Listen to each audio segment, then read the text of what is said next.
Wow, wow, wow. There's lots happening today. What a wonderful show. Some amazing women doing some amazing stuff in the community. Myself and Big E feel very blessed to have them in the studio because I know people are busy. They've got stuff happening and things to get prepared for. But today, my next guest, I met... Let me think, how did I first meet you? I met you through our combined work in relation to domestic abuse. That's where I first met you. We'll talk some more about that later. But then I went to an event in Luton, and you were there, and I was like, oh, hi, there's Yvonne. I met her in Brent, blah, blah, blah. And then I had this voice ripping off the stage, and you were up there singing. I was like, oh, so you sing too? So Yvonne Michèle is a multi-award winning speaker, singer, author, and leadership coach whose work bridges the worlds of performance, healing, and corporate transformation. I mean, that's a huge intro, and that means we've got lots to unpack. So let's start at the beginning. I keep wanting to call you Michèle, but actually you're Yvonne. Let me just take the Michèle out for now. But tell us a bit about your background. Tell us your cultural heritage, where you know, kind of where you were raised, etc., etc. Okay, so born and raised in Luton. My parents are Jamaican, or should I say were Jamaican, as they've now passed on. Yeah, I've lived in Luton for the majority of my life. I've left Luton, gone back to Luton, left Luton, gone back to Luton. Really? Yes. Have you lived any time in London? Yeah, I have a little bit in London, in East London. I lived for a little while. And West London as well. So I've spent a little bit of time in London, but I've always gone back to Luton. Yeah, because the family's there. Yeah. A lot of families there. But I have family all over, really. Massive family in Ipswich. Huge. Oh, wow. Yeah, huge, absolutely huge family. And do you sometimes travel up to Ipswich? Yes, I have an aunt who's 102. So I go to see her, yeah. Aren't they wonderful at that age? Oh my goodness, she's incredible. Yeah. Incredible. She still lives in her own home. She still does her own thing, you know. She lives by herself. She keeps, she keeps herself really active. So yeah. I have an adopted daddy who's also passed now, 103 years old. Mitchie, he was just like still not wearing glasses and using WhatsApp. I can just about use WhatsApp. And, you know, he'd be cutting through his phone. His memory was great. And it's lovely because, you know, we were talking earlier about our history and our ancestors, and those are the ones that have the stories, right? She could probably reel off a whole load of Auntie Vex-ups and Uncle Bo's. She's probably got them by the book, isn't it? And it's funny, right? Yeah, she has loads of stories. We're writing at the moment because I've got a book called The Journey Beyond Windrush. So I gathered 12 Windrush generals, as I call them, and we put together a book of their stories. So I did that a few years ago. So we're now working on the next one, and she's in there. Yeah, I love that because that is the legacy to pass on to our children, to our grandchildren, to our nephews, to our nieces, and the younger generation. Because the stories of the likes of your, you know, aunt, 102. 102. Now I'm just thinking, how much longer would I have to live to get to that age? Yeah. That's a time, isn't it? It's a time. And the only thing she says, oh, I have a few aches and pains. Wow. I said, Auntie, you're entitled to have a few aches and pains. Yeah, absolutely. You need to find out her secret and write that down. Yeah, she's amazing. Seriously. I love that. So yeah, you've got an aunt that's 102, and collectively you're writing about life after Windrush. So let's start with. I'm just trying to think which went first: the singing, the leadership, the author. I was like the bridges. Where did we start? Where did you start? Church. Oh, okay. That's where I started. My mother was a Christian. I grew up in the church, going to church with my mum. So I think a lot of the skills that I have acquired over the years has come from the church. You know, we had to have stand up and say the golden texts and recite Bible scriptures and those types of things. So that's where it's come from, having to go to church with my mother. And my mother was a very good singer as well. She had a lovely voice, but she wasn't as bold, I think would be the right word, as I am. So she didn't do anything with her singing, really? No, she sang, you know, like with the choir every now and again, and she sang at home. My mum was quite a reserved, quiet lady, but she had an incredible voice. It's interesting, isn't it? I don't know if when you think back about some of the things they used to make you do like polish your shoes with cherry blossom shoe polish, and Yeah, of course. you got the old ripped up shirt that your dad didn't wear anymore, and that was a cloth to clean the shoes. Yeah. You got that ready to go to church because that's what happened. You had your Sunday best, and that's what you did. And all of those things are life lessons, right? Yeah, you kind of see it as a form of discipline. You know what I mean? Yeah. Absolutely. My mother died when I was 11, and I can honestly say, hand on heart, that those 11 years were pivotal to my entire life. Yeah. Everything that, you know, I can't exclude my father, but everything, the foundation of who I am, that's come from my mother. Absolutely, 100%. And that's why the former years, right? Not that they're more important, but they're so important. They are. Because like you, my mother died when I was 10 years old. So anything they were ever going to teach us, they taught us by that time. That's right. And I'm sure for you, I mean, there are sayings that my mum used to say. And when I think about it, I was like, I was 10 when she died. So why was she telling an 8-year-old that there's 2 things you don't run after, a man and a bus? Like, when was I going to be doing that at 8? Serves me my latter years, right? Yeah, absolutely. Yeah.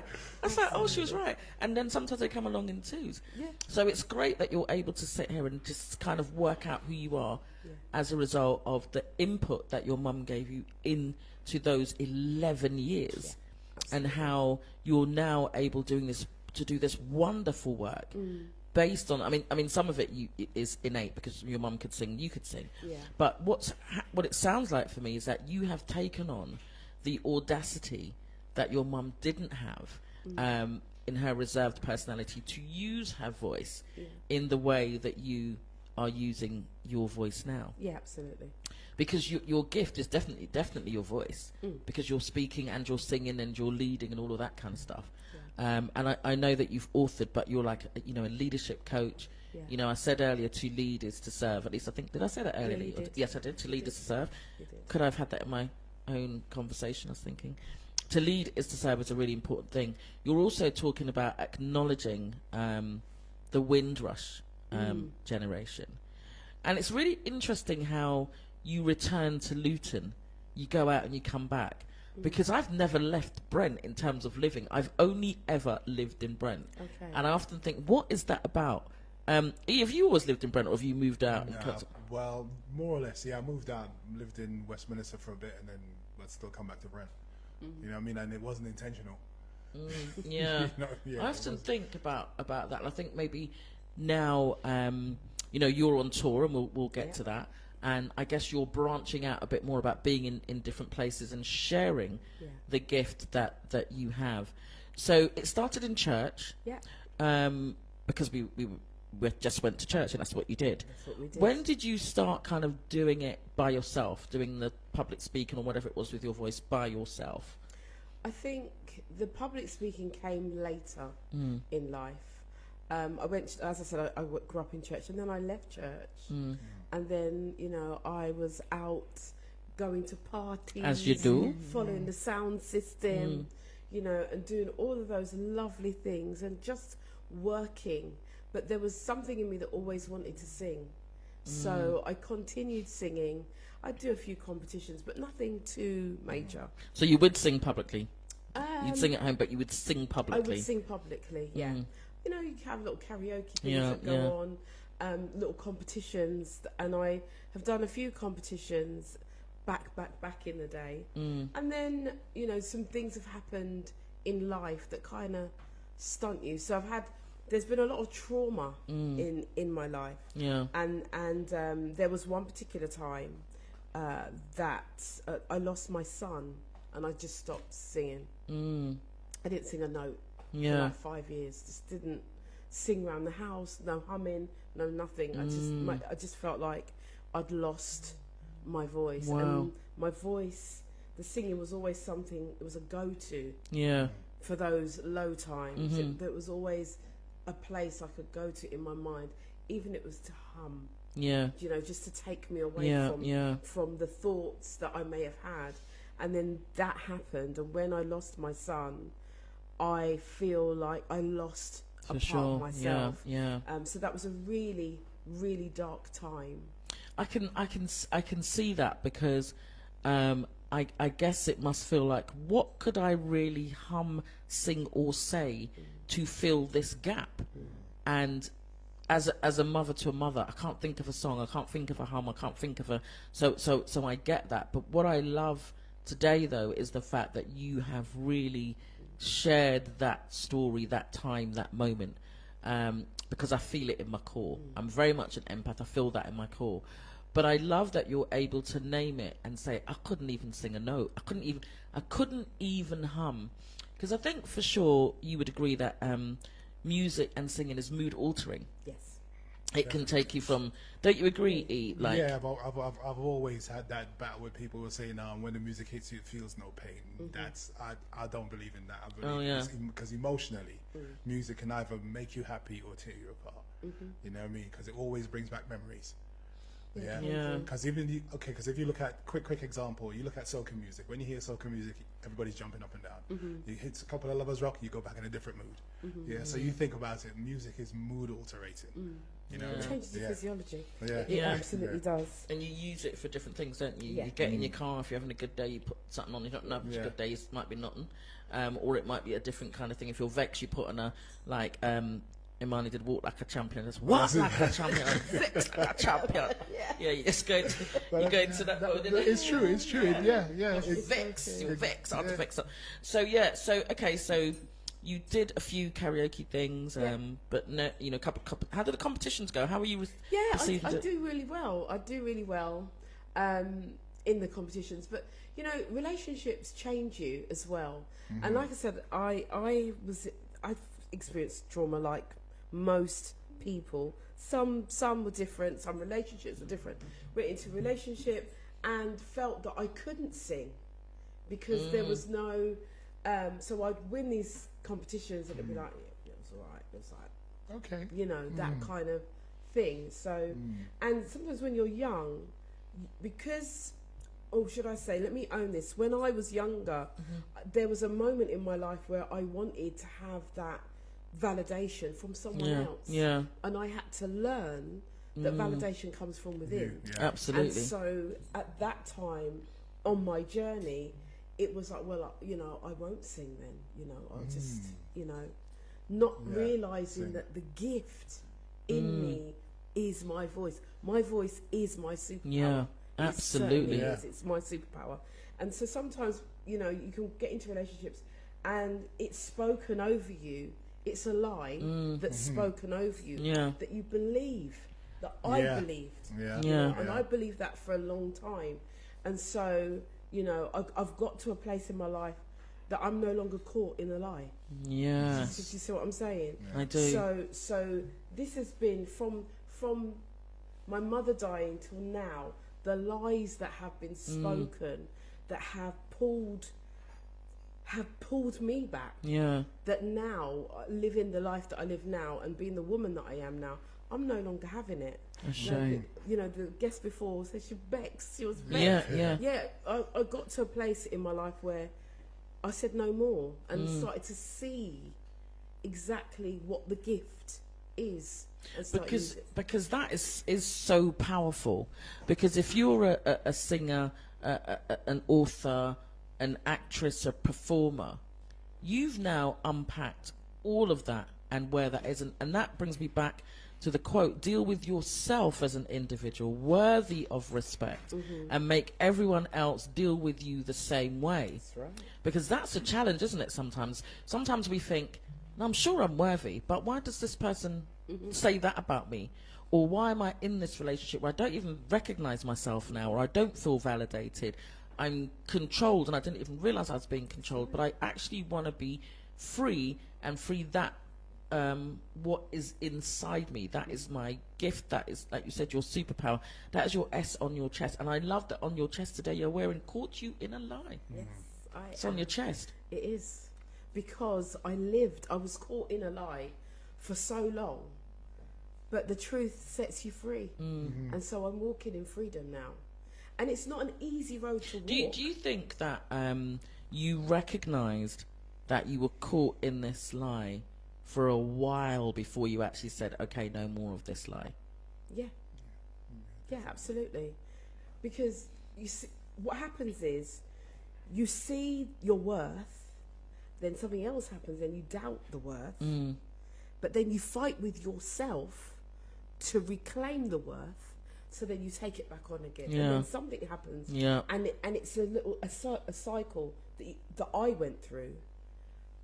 But then now, as a grown woman with a grandson, it changes.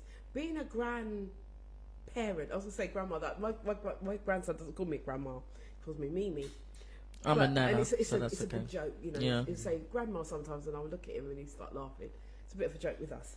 But now that I'm in this realm of life, I recognise, hold on a minute, you've done this. So what does it equal? Because we're taught that 1 + 1 = 2. Yeah. And, you know, when you learn about adding up, multiplication, the number must be bigger. But if you are listening to the lies that are the subtraction, then you feel less than who you are. And the one thing my mother said to me, and it's the only thing I really remember as a word, she said, no one can make you feel less than who you are unless you allow them. Yeah.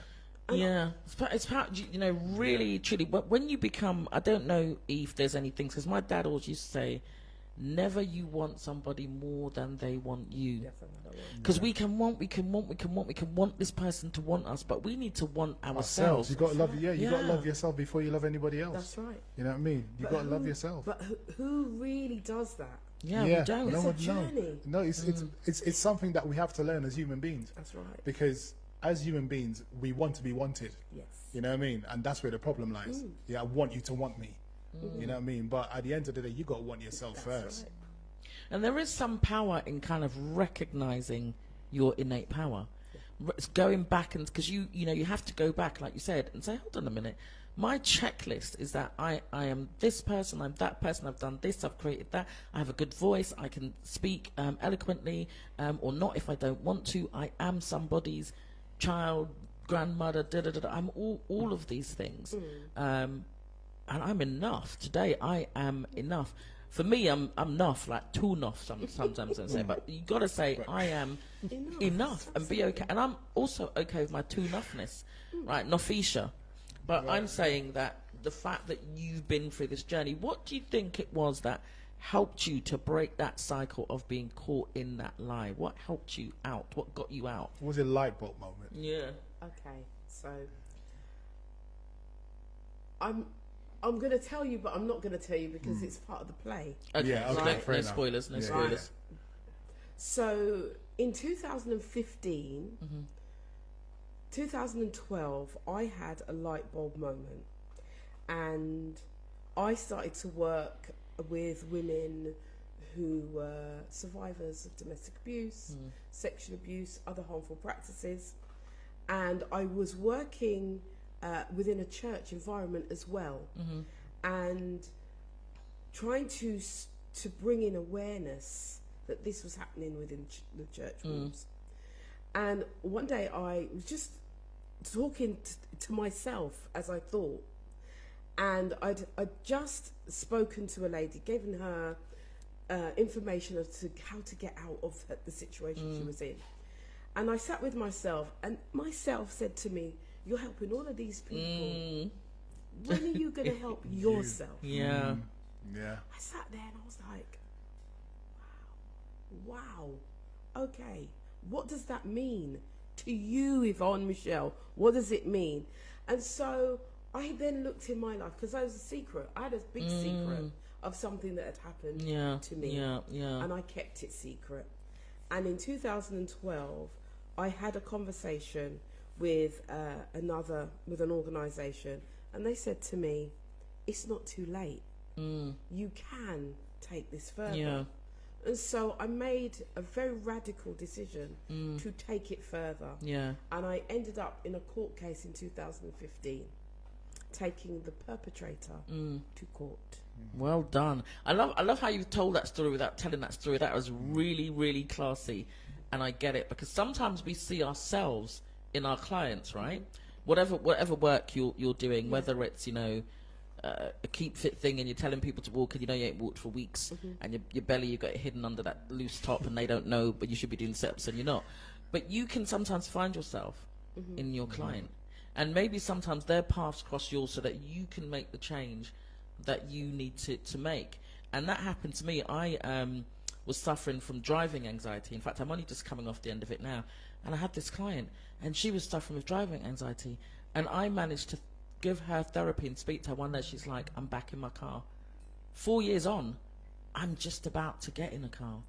Because I couldn't, sometimes we can't heal ourselves, right? Well, yeah, so we got to practice what we preach. That's right. We got to practice what we preach, because for me, I don't believe in you telling me something what to do and you ain't doing it. You're not doing it. Yeah. But you know what it is, E? When you understand, right, the psychology behind it, it's a bit weird, because you know that you're supposed to be doing it. And part of you, because you can't do it, you want the other person to do it. You want to help them. You want, because you know that's what you want for yourself, but maybe you need another person to tell you. Do you understand what I mean? It's like Donald was saying, who cares for the carers? Yeah. You know what I mean? So who does? It's that. Yeah, it is. But it's also about the relationship that you have with yourself as well. And a lot of the things that I did to get to where I am, it never really came from other people validating me. It came from myself. So I do this thing with the mirrors. I use mirrors a lot. So you validated yourself? Yes. So I started to speak to myself in the mirror, which felt a bit weird. But what I said to myself is, this is not you. This is the better side of you, talking to the smaller side of you. And so I still use those things today, where I stand or I sit in front of the mirror, especially if I'm doubting myself or I'm unsure of which way to go. I coach myself in front of that mirror, and I say to myself, right, what are the issues? And the issues are this. And then I come back, well, if the issue's this is what you're going to need to do. You're going to need to do this. Because we have the answers, don't we? It's everything. We have the answers. My thing is, have a word of yourself, because you're going to be really true to yourself most of the time. What we do sometimes, though, is that we couch things. We know it ain't quite right, and we don't call it. But like you said, you saw your story in somebody you was working with, and that was the trigger moment for you to do something about it. Yeah, because at those moments you have a choice. You can either tell yourself a lie or you can tell yourself the truth. And so when I heard the words in myself, so when are you going to deal with your stuff, your issues that you've got going on, I then knew that there's no lie that I could tell myself, because myself had already told me, you've got issues and you ain't dealt with it. So what are my issues? My issues with this. My issues were that, like I said, I was in a relationship where I felt that I was a second class citizen, where my partner at the time would never validate, didn't want me to stand on a stage. And if I looked, too nice, and I see pictures, so if I looked too nice, we'd be out, he would just stand in front of me, so nobody could see me. Because I'm a little small person, and he was tall, he was quite stout, a sturdy body guy, so he'd just stand in front of me. And I would go out with my friend, and we would literally count it down, 10, not 9, before he would stand in front, so that I couldn't be seen. And so those are the things, when you know what you know, you can't unsee it. You can't unsee it. You just can't. And so the lies that I allowed myself to believe about myself.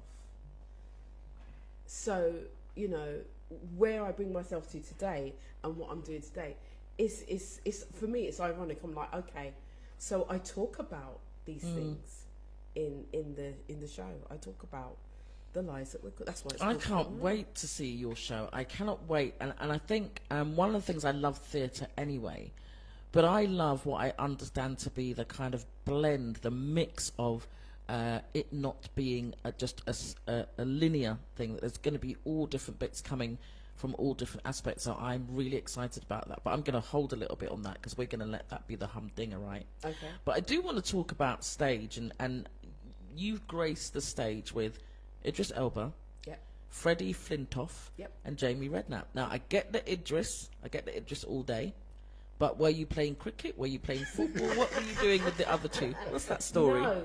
So it was a TV program that I was on, and they have panelists, and basically I run a choir called Incognito Gospel Choir. Lovely. So the choir, we were on Britain's Got Talent. Oh, okay. And so yeah, we were semi-finalists on Britain's Got Talent, which opened huge doors. You don't have to win. I'll tell you, sometimes the ones that come second, right? Yeah. You don't remember who came first, Yeah. That's right. and you came second. No, we were just semi-finalists. We didn't even get to the final. Oh, wow. But we were the first gospel choir to go on Britain's Got Talent. So this was 2013. Yeah. And we did a flash mob. So we popped up in the stalls. It had never been done before. Oh. So we were memorable. So we went on to Sky. Sky TV contacted us to do this program. So we ended up working with Freddie Flintoff. But I ended up coaching him because he was nervous. And so he played Elvis Presley on the show. Okay. So they dressed him up and he was doing this part. And the choir was singing. But every time the choir sang, he couldn't perform. Because the voices were so powerful. Yeah. It's like, it doesn't sound like how it normally sounds. But we can't change who we are, because we are a gospel choir and we're foundation of knowing that we sing from the ear. Right? Not from your throat, not from your Adam's apple. No, we're singing from our gut. And we're singing, even though we're singing a non-gospel song, everything has the power of God multiplied in it. So when we're singing, it's like a force. So every time we sang, it was like he just couldn't sing. So then I had to go and coach him and stand in the wings and say to him, "Come in now," and literally coach him through that. His bit. And that was an amazing opportunity. But it also showed me that I have the ability to coach people very well. Look at that. Yeah, because the thing is, with everything, and even the people listening, everything that we go through in life, we have to be present. And we have to understand everything is an opportunity. Everything, Absolutely. good, bad, or indifferent, is an opportunity. So I look at it, what was the learning in that? The learning is, you stood up in front of this man who didn't know you from Adam, and you told him when to sing, when not to sing, when to move, and he followed you. You can coach anybody. Because you're so in a different place now. That doesn't mean that you wake up every day feeling like a giant. Because there are some days when you'll be like, it's a lot being me. But what you are able to do is use that voice that was hidden underneath all of the stuff that other people were saying about you, or not allowing you to do, or making, like I said, not validating you, until it rose, and you have now blossomed into this individual who, when you sing, but I believe also when you coach and when you speak, that it all comes from the same depth. It does not come from your Adam's apple. It comes from way down. And that is the rising and the power of recognizing you are important, you are enough, you are somebody's child, grandmother, etc., etc., and that you were a woman of power. Absolutely. What a wonderful story. So what was Redknapp doing? He was Some panelist. kick-ups. Oh. He was part of the panel. So there was another guy. What's his name? I couldn't remember his. A footballer? He's another footballer. Michael Richards? No. Is Michael Richards the one that's always laughing? He played for Tottenham. I'm sure he played for Tottenham. Black or white? Black. He was part of the panel as well. Mm. And then you had Coldrell. What's his name? He's the one who was the main person. Was that A League of Their Own? Is that the name of the show? Yep. Okay. Yeah. I know So I've got to meet a lot of different people. Yeah, Idris Elba, I'm on his album. So again, it's the choir. You know, many would want to be on his album. Yeah, he's a great guy, great down to earth. Because he's a DJ, isn't he? Spins some tunes and all that kind of stuff. So really, caught you in a lie. is your one-woman show. It is. Tell us about because I understand. I've seen some clips of it and people have spoken about it, and it's going to be out next week. Next locally, Saturday, so we can talk about that. But it's about what's described as your rare combination of the stage presence, you know, the strategic elements of it, how you've all pulled it together. So, talk to us about that without telling us the thing, but talk to us about how did you say to yourself, right, okay, obviously you've spoken about the court case, you've helped that individual, the light bulb is on for you, you can't hold the secret's out now. How do you get to this place where you're wearing it on your chest, like caught you in a light, you're wearing it on your chest? Yeah. How do you get there? Right, so from we pass the court case, live in life, and I do multiple different things, putting on events, singing, what have you, teaching people how to speak, working with trauma clients, doing all of that, and doing very well, happily doing my thing. And then I decide that I want to, because sometimes, let me just say this, sometimes we fall into things. Sometimes the thing is there, but we don't see it as we're supposed to see it. So I've then been approached by a local organisation who say to me, we want you to come and do an evening, we want you to come and sing in our establishment. So I'm like, yeah, okay, that's no problem, I can do that. And I said, anything in particular that you want me to do? And they're like, yeah, well, you know, it might be nice to do a reggae night. So I said, okay, I can do reggae, that's not a problem. And do you sing any genre? I sing any genre, right. So we're going to do a reggae night. So, you know, preparing. And then I decide I am going to, because I work around trauma, I'm going to do something really special. So I'm going to do like a tribute of a lovers rock singer, right? Because I haven't seen anyone do that, not locally anyway, before. So I said, right, I'm going to do that. And I'm going to add her story into what I'm doing, because I'm a storyteller. So this is what I do.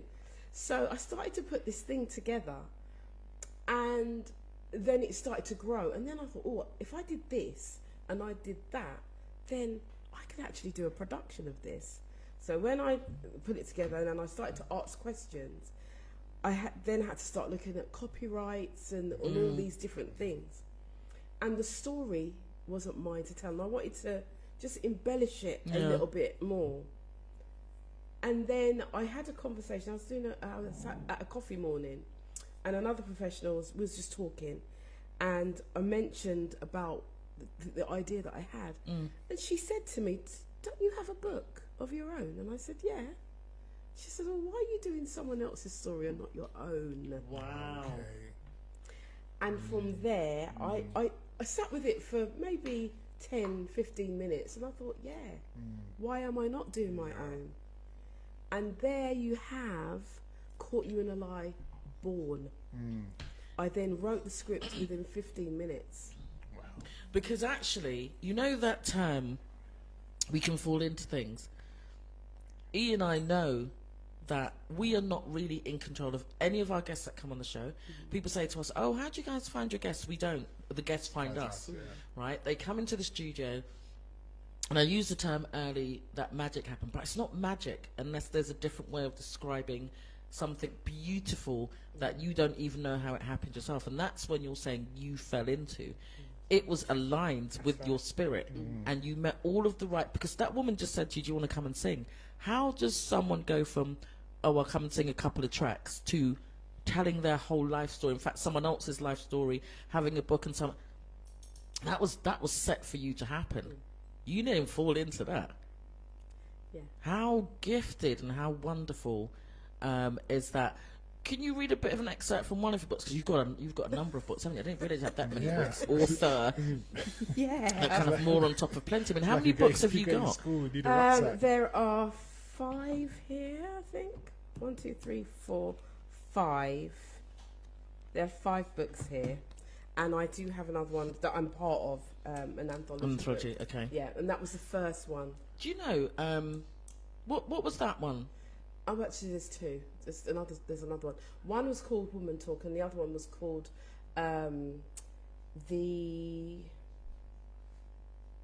Oh, it's got a long title. The only reason I'm asking that is because I hosted an event short notice for an organisation that you ended up working for. I didn't know if were you part of the writing of that book? Okay, all right. No. This was a writer. Her name's Emily Jacobs, and she is another survivor. And I met her on a coaching. I was learning how to be a coach at the time, and she asked me to write my story. So the book is about the injustice of the judicial system. Okay. So it's about being a survivor, not being heard. That's what the book is about. So I wrote a small piece in there. So that was the first time I've written, and it was published. And it was published. Fabulous. Yvonne, can you share? I don't know. Choose one. 5 books to read. Choose one. Right. That's our books, isn't it? Okay. Right. This book is called Permission to Speak Granted.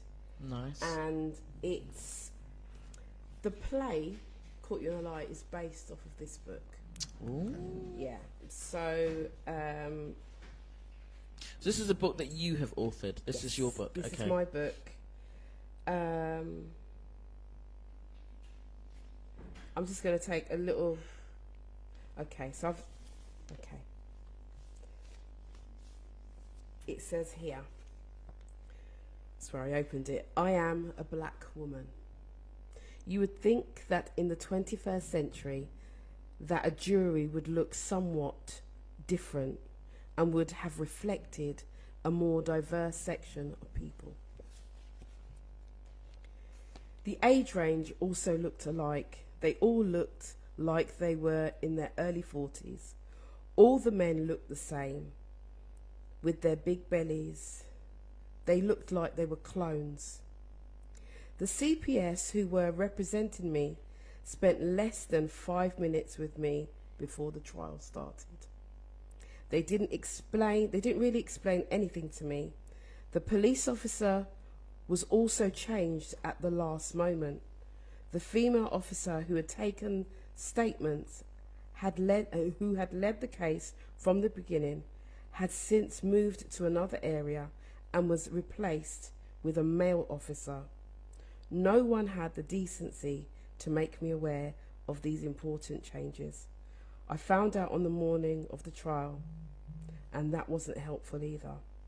Again, silenced and isolated. Finding out that my own legal team would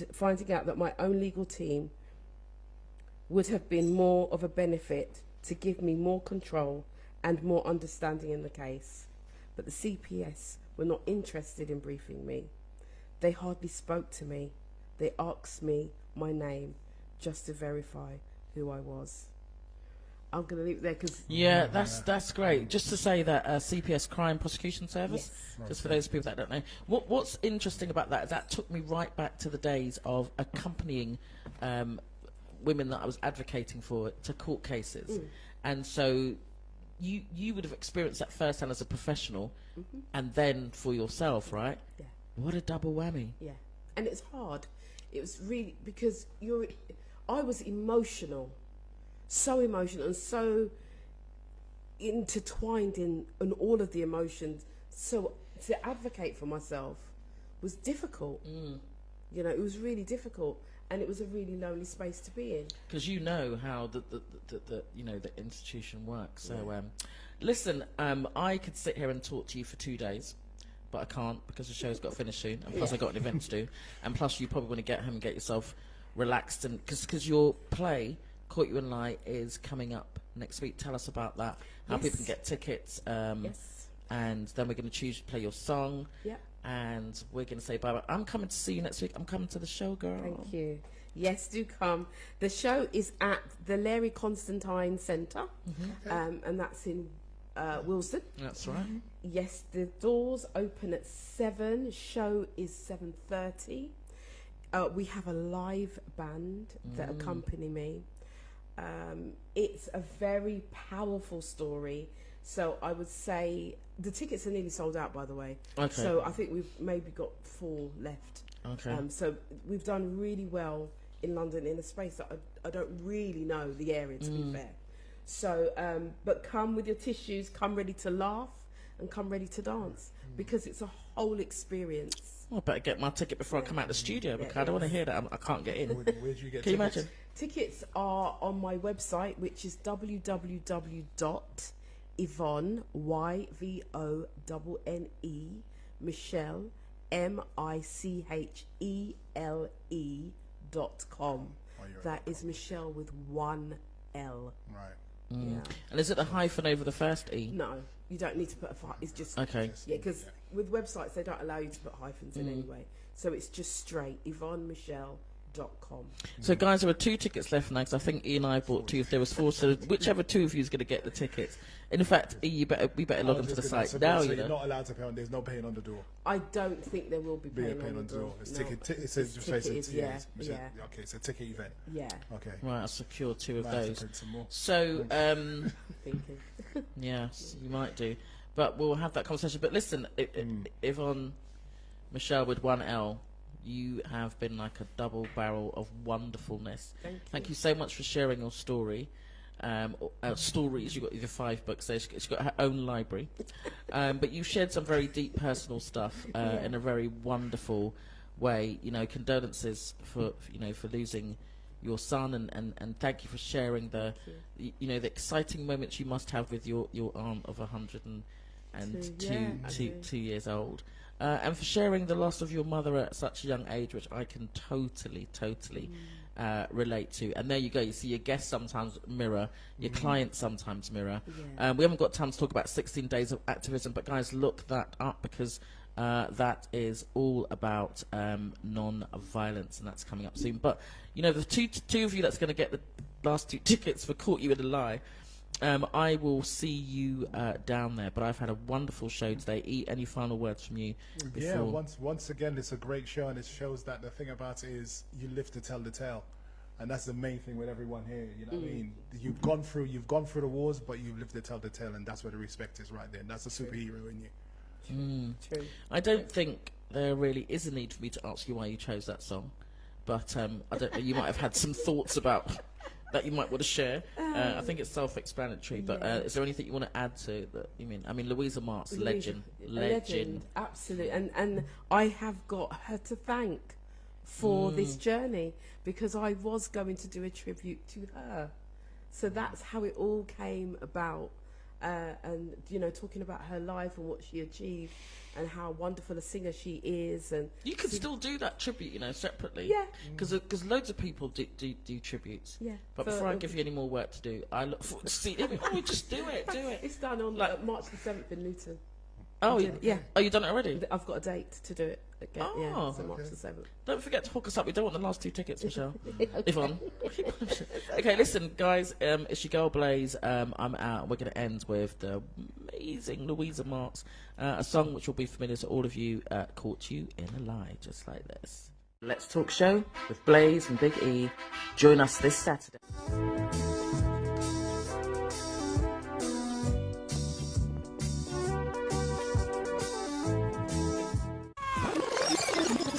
Find out how he